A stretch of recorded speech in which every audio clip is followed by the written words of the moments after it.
Self-care for caregivers Exactly. is a whole new vital arena.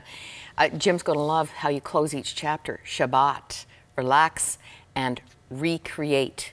Exactly. Recreation is actually about recreating Exactly. who we are.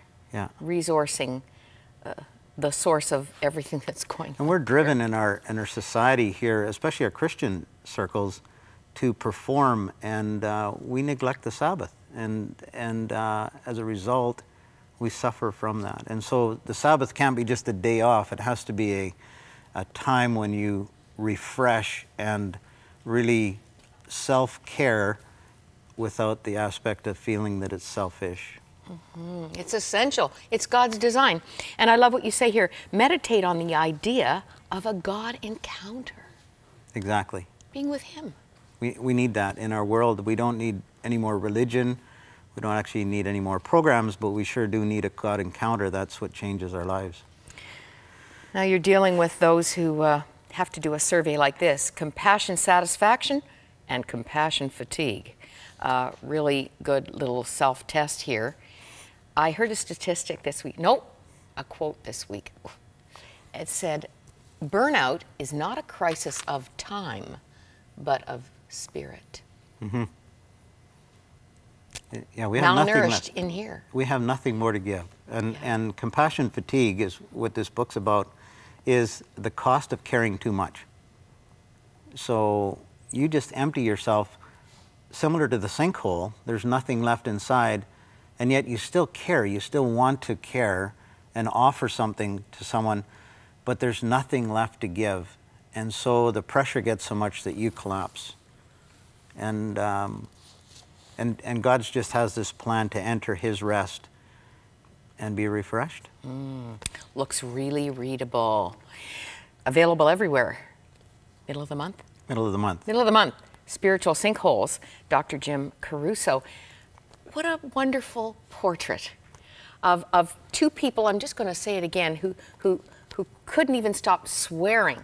Your life was so entrenched in what you thought was normal, and to a great degree it is. To people who can't, I mean, here you've got a wife who says she wants to be right in the middle of a disaster, right in the middle of the kind of crises that are filling our newscasts. And you're going to people who are having personal crises of their own and helping them to be restored. From a man who was so angry at God, you might have looked unreachable. Oh, yeah. And I just say that to the viewers is you may feel that you don't have any connection with God because you have an anger towards Him. It's all right if you have an anger towards Him, because He knows that, but He's probably the only one that'll love you anyway, in spite of that. And He proved that over those 10 years. He just came into my life and changed it, and gave me hope. And now you're changing your world. Yeah, we have that privilege of doing that. That's what he does. Married for 39 years.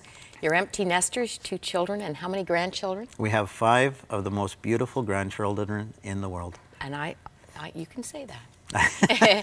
And what's your theory on empty nesters? Well, Elaine and I both have got this theory that empty nesters, that they fly away, but they don't go too far.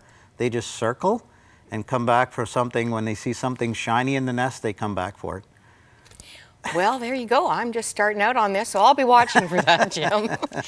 This is the prayer I read this morning. I'm only going to read a paragraph of it. This is Lloyd John Ogilvie, former chaplain of the U.S. Senate. How ironic. The danger of burnout is very real to me.